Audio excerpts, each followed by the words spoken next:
Hello students, फिर से आप लोगों का इस वीडियो में स्वागत करते हैं। व्यष्टि अर्थशास्त्र यानी कि माइक्रो इकोनॉमिक्स, और माइक्रो इकोनॉमिक्स का इंपॉर्टेंट चैप्टर चल रहा था आपका लॉ ऑफ डिमांड। तो लॉ ऑफ डिमांड समझने के बाद ये चार टॉपिक जो मैंने यहां पर मेंशन किया है, मांग में विस्तार यानी कि एक्सटेंशन ऑफ डिमांड, कई राइटर्स ने इसे एक्सपेंशन ऑफ डिमांड भी लिखा है, और यहां पर दूसरा टॉपिक रहेगा मांग में वृद्धि यानी कि increase in demand. Third topic है आपके पास मांग में संकुचन, कॉन्ट्रैक्शन इन डिमांड, और है डिक्रीज इन डिमांड यानी कि मांग में कमी। वर्ड्स लगभग सिमिलर हैं, वर्ड्स का मीनिंग क्या है, कुछ सारी हिंदी में कुछ चीजें आपको कठिन भी लगेंगी, लेकिन मैं आपको बिल्कुल क्लियर करा दूंगा। तो फिर से कहना चाहूंगा कि मैं सूरज मालाकार आपको इकोनॉमिक्स के सारे कॉन्सेप्ट्स क्लियर करा रहा हूं अच्छे तरीके से। आप लोगों के लाइक्स व्यूज समझ आ रहे हैं हमें कि आप लोगों को इंटरेस्ट आ रहा है, और आप लोगों के जितने डाउट्स है क्लियर करते जाएंगे। तो प्लीज वही कहूंगा, लाइक शेयर कमेंट वो सारी चीजें कर दीजिए, चैनल को सब्सक्राइब कर लीजिए, और नए हैं दोस्त तो प्लीज सबसे पहले जाकर देखिए, प्रीवियस वीडियो को देख लीजिए, उससे सीख लीजिए, समझ लीजिए,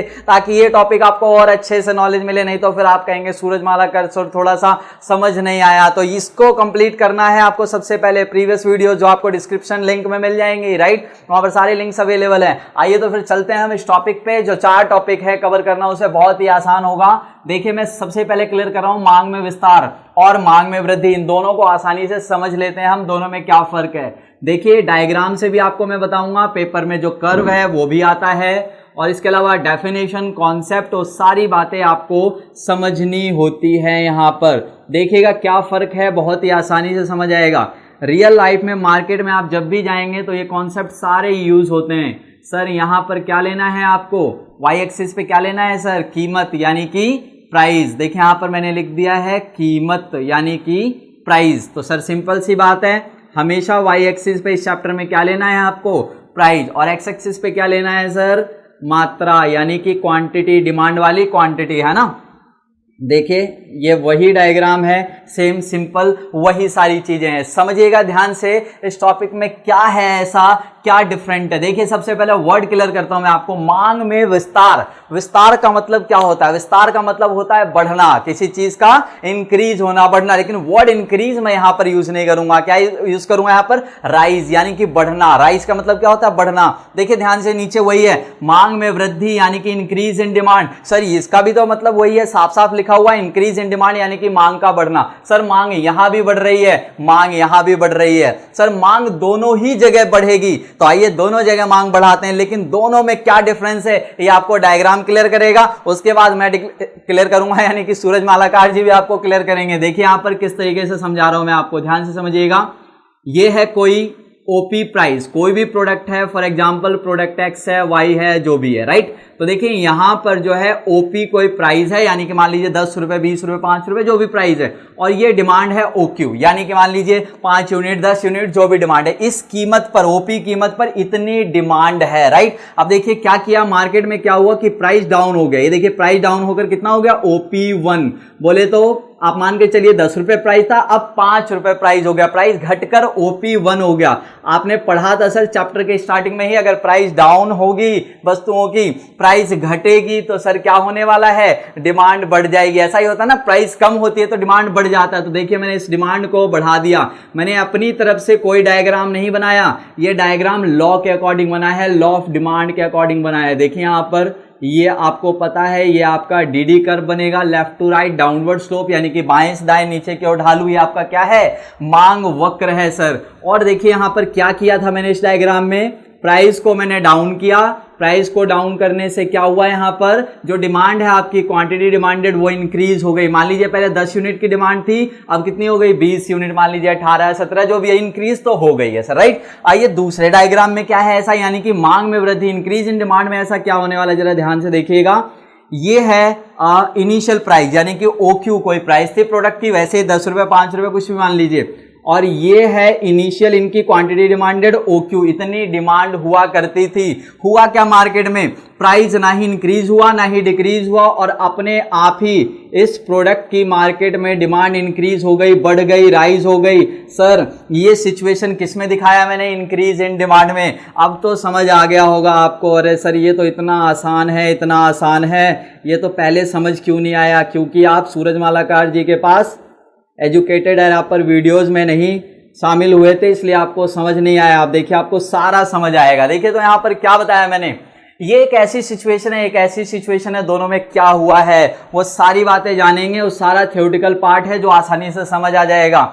देखिए यहां पर एक प्रोडक्ट है एक्स, यानी कि मान लीजिए एप्पल्स है मार्केट में। एक एप्पल्स का एग्जांपल ले लेते हैं। दोनों डायग्राम मानकर चलिए मैंने एप्पल्स यानी कि सेब के लिए बनाया है। अब मानकर चलिए एक बार सेब का प्राइस जो था 100 था। कितना था सर? सेब का प्राइस 100 था, राइट। उस 100 प्राइस पे ओपी की जगह क्या मान लीजिए 100 प्राइस मान लीजिए 100 रुपए कीमत थी। अब 100 रुपए कीमत पे मानकर चलिए कस्टमर था, वो डिमांड करता था 5 kg। कितना खरीदता था सर? 5 kg। देखिए ओपी कीमत है यानी कि 100 रुपए जब प्राइस था तो कितना खरीदता था सर? ओक्यू यानी कि 5 किलो खरीदता था। एग्जांपल मानकर चलिए मार्केट में हुआ क्या, एक दिन वो गया और मार्केट में अचानक उसे मिले 50 रुपए किलो सेब।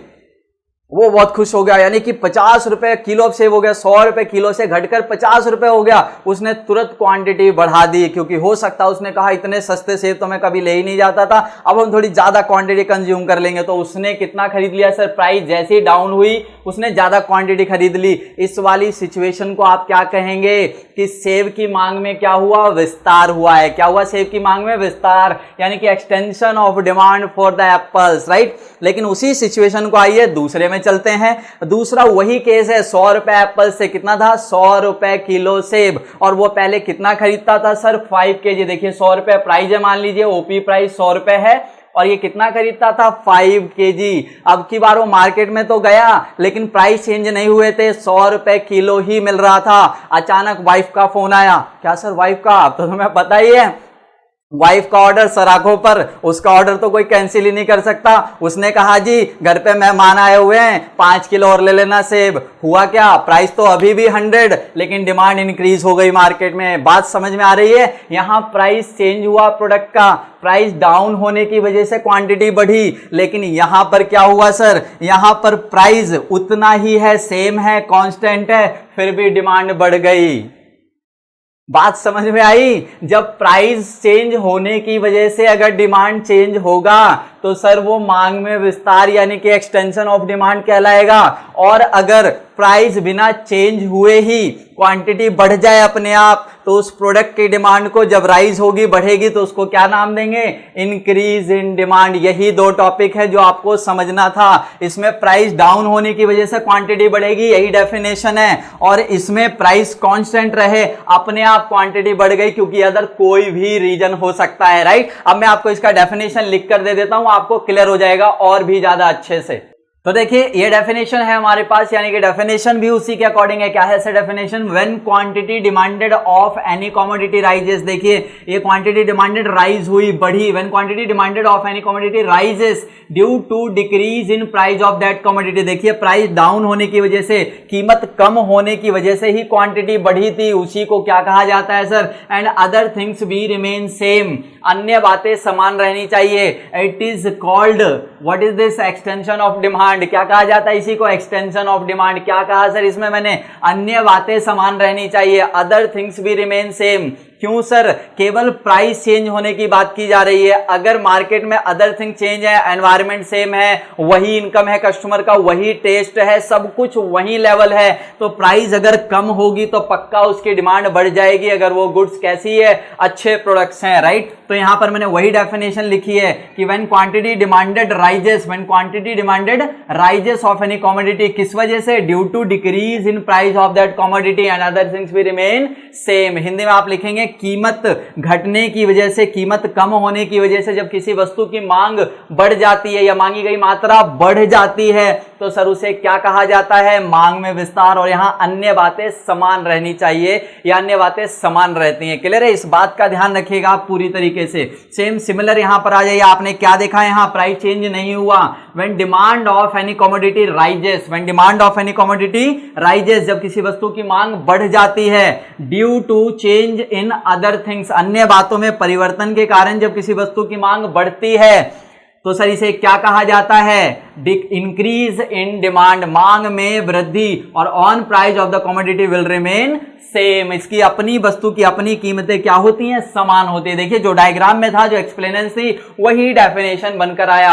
इंपॉर्टेंट क्या है सर, देखिए इसमें कभी भी वर्ड इंक्रीज मत यूज कीजिएगा, किसके लिए, डिमांड के लिए, इंक्रीज वर्ड नहीं, राइजेस वर्ड यूज किया। यहां पर ध्यान रखिएगा कभी भी गलती से एक्सटेंशन वर्ड यूज ना हो, राइट। दोनों में क्या फर्क था सर, यानी कि इसमें कीमत कम होने की वजह से डिमांड बढ़ी, यहां पर कीमत कांस्टेंट है, सेम है, फिर भी डिमांड बढ़ गई।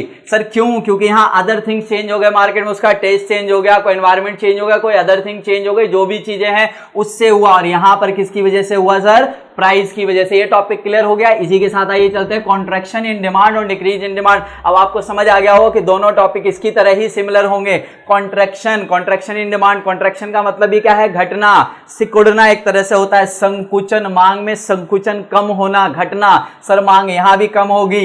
डिक्रीज इन डिमांड, मांग यहां भी कम होगी, दोनों में ही मांग कम होनी है। सर समझ आ गया होगा रीजन क्या क्या है, यहां पर अदर थिंग्स की वजह से होगा और यहां पर प्राइस की वजह से होगा। देखिए आप लोग, सिमिलर टॉपिक है, सिमिलर सारी चीजें हैं, डेफिनेशन वैसी बनानी है, बस डायग्राम समझ लीजिए आप फटाफट। अब तो बहुत सारे बच्चे कह रहे होंगे बिल्कुल सर पूरा समझ आ गया है, अब तो हम इसमें बिल्कुल पूरे मार्क्स लाने वाले हैं। तो ऐसा ही होता है मेरे दोस्तों, बहुत ही इंटरेस्टिंग टॉपिक है ये, और इसी के साथ आप कंप्लीट कर पाएंगे। जब हम सप्लाई पढ़ेंगे तो सप्लाई में भी आपका ये इजी प्रोसेस हो जाएगा, सारा का सारा टॉपिक वहां भी यही है। देखिए यहां पर मैं आपको क्लियर करा रहा हूं क्या करना है। यहां पर ये देखिए आप, सबसे पहले यहां पर कोई प्राइस थी, वो प्राइस थी ओपी, और डिमांड था इनिशियल डिमांड ओक्यू, राइट। इस प्राइस पे इतनी क्वांटिटी डिमांड हुआ करती थी। हुआ क्या, मार्केट में अपने आप ही प्राइस बढ़ गया, राइट, वस्तु की कीमत बढ़ गई। अब तो आप समझ गए होंगे वस्तु की कीमत बढ़ेगी तो करना क्या है सर, डिमांड को डाउन कर देना। यही तो लॉ ऑफ डिमांड पढ़ा था और जनरली यही होता है सर।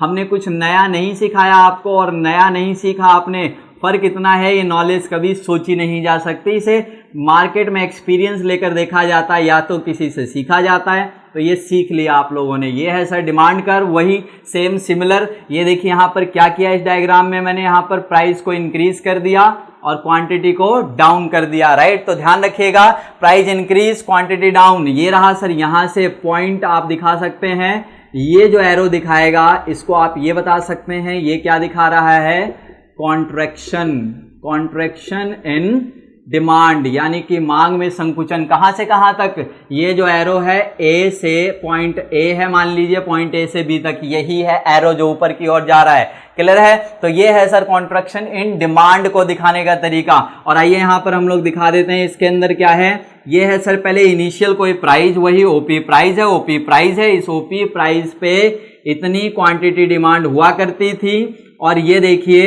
इतनी क्वांटिटी डिमांड होती थी, अपने आप ही प्राइस डाउन नहीं हुआ, इंक्रीज नहीं हुआ, कुछ नहीं हुआ, और क्वांटिटी डिमांडेड हमारी क्या हो गई, डाउन हो गई सर, कम हो गई। तो ये किसका नाम है सर, मांग में कमी, यानी कि डिक्रीज इन डिमांड। यहां पर आप देखेंगे कि ये डिमांड कर्व पहले था डी और ये नया डिमांड कर्व है हमारे पास D1 और इस तरीके से यहाँ पर जो एरो दिखाया गया है अंदर, इसे हम लिखते हैं decrease in demand, decrease in demand, यानी कि बोले तो मांग में कमी। ये दिखा रहा है सर मांग में कमी और ये दिखा रहा है कॉन्ट्रैक्शन इन डिमांड। तो डेफिनेशन भी आपको क्लियर कर देता हूं मैं, डेफिनेशन सिमिलर, इसी की तरह वही सारी चीजें आएंगी। पहले ये डेफिनेशन देख लीजिए, इसमें क्या लिखेंगे आप लोग, इसमें लिखेंगे when demand of any commodity falls, when demand of any commodity falls due to change in other things, due to change in other things and on price of the commodity will remain same,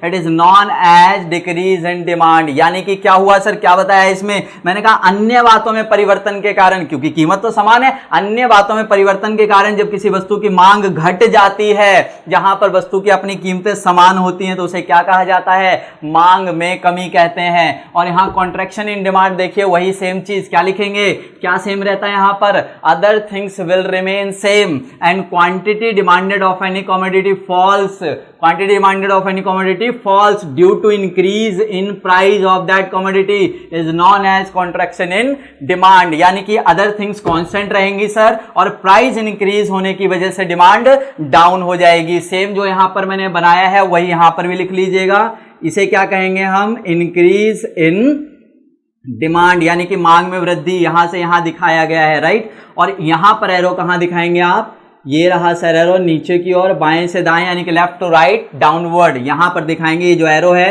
ये किसको दिखाता है, extension of demand, ये है sir extension of demand, right. ध्यान रखिएगा ये जो एरो बनाया है मैंने, ये है एक्सटेंशन ऑफ डिमांड। तो इस चीज को कंप्लीट कर लीजिएगा, राइट। अब दो तीन बातें और इंपॉर्टेंट जानते हैं इसमें। अगर 4 to 6 मार्क्स में आपका कभी भी ये क्वेश्चन आता है तो उसमें और दो तीन बातें क्या लिखनी है वो ध्यान से समझिएगा, वो मैं आपको बता देता हूं। तो अब दो बातें, जो दो तीन बातें इंपॉर्टेंट वो ध्यान रखिएगा। कर्व इंपॉर्टेंट है, कर्व हो गया इस टॉपिक में, राइट। डेफिनेशन हो गई, डेफिनेशन कर्व दोनों चारों में ही टॉपिक में बताएं। और इंपॉर्टेंट क्या है देख लीजिए, यहां पर मैंने लिखा है right to left upward movement along with demand curve. देखिए डिमांड कर्व में हुआ क्या था, इनिशियली डिमांड कर्व आपका यहां तक था, राइट, यहां पर था ना। यहां से क्या हुआ, जब प्राइस इंक्रीज होकर डिमांड डाउन हुई है तो देखिए आपका कर्व जो है यहां से यहां मूव हुआ है। किधर से किधर मूव हुआ sir, right to left upward, ऊपर की ओर, यानी कि दाएं से बाएं ऊपर की ओर खिसकता है, राइट। यहां पर जो वक्र है ऊपर की ओर खिसकता है, कैसे, दाएं से बाएं। और यहां भी देखिए वही चीज है सर, यहां पर भी जो मांग वक्र है, जो डिमांड कर्व है, उसमें क्या होगा, मूवमेंट होता है। क्या होता है, मूवमेंट। कैसे sir, left to right downward slope, movement in demand curve left to right downward slope, यानी कि बाएं से दाएं मांग वक्र में नीचे की ओर क्या होता है सर, यहां पर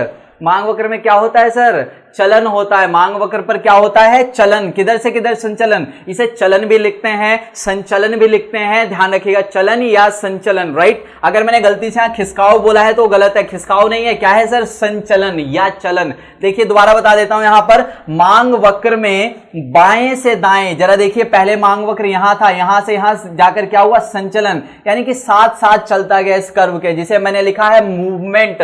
movement in demand curve left to right downward movement in demand curve, इसे कहा मैंने, राइट। यानी कि बाएं से दाएं नीचे की ओर खिसकाओ, सॉरी माफी चाहूंगा, बाएं से दाएं नीचे की ओर संचलन।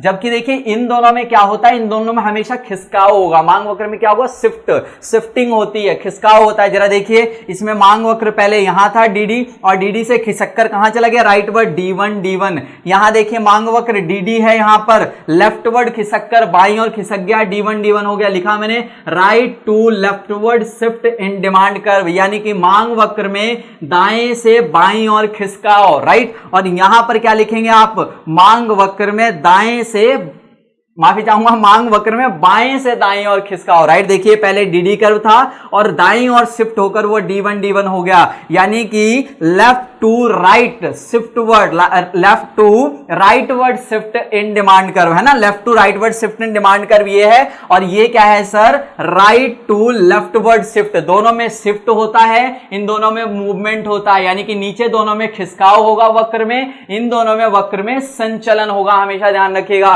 और 2 पॉइंट लिख लीजिएगा, क्या चीज, ये हमेशा कीमत में कमी की वजह से होता है और अन्य बातें समान रहती हैं। ये हमेशा कीमत में वृद्धि यानी कि इंक्रीज इन प्राइस की वजह से होता है, अदर थिंग्स समान रहती हैं, अन्य बातें समान रहती हैं। यहां देखिए सर, प्राइस ऑन कीमत, वस्तु की अपनी कीमत समान रहती है, यहां भी अपनी कीमत समान रहती है, और किसकी वजह से होते हैं, अन्य बातों में परिवर्तन के कारण होते हैं। क्लियर है, ये टॉपिक इतना मैक्सिमम है और इसके अंदर बहुत सारा डिटेल्स मिल गया आपको। ओके, नेक्स्ट वीडियो के लिए आप लोग तैयार रहेगा, इसको अच्छे से पूरा देखिएगा ताकि आप लोगों को समझ आ जाए, बार बार प्रैक्टिस कीजिएगा, राइट। और अच्छा लगे तो अपने मित्रों को, दोस्तों को और लोगों को भी शेयर कीजिएगा। Okay, bye bye, take care, thank you.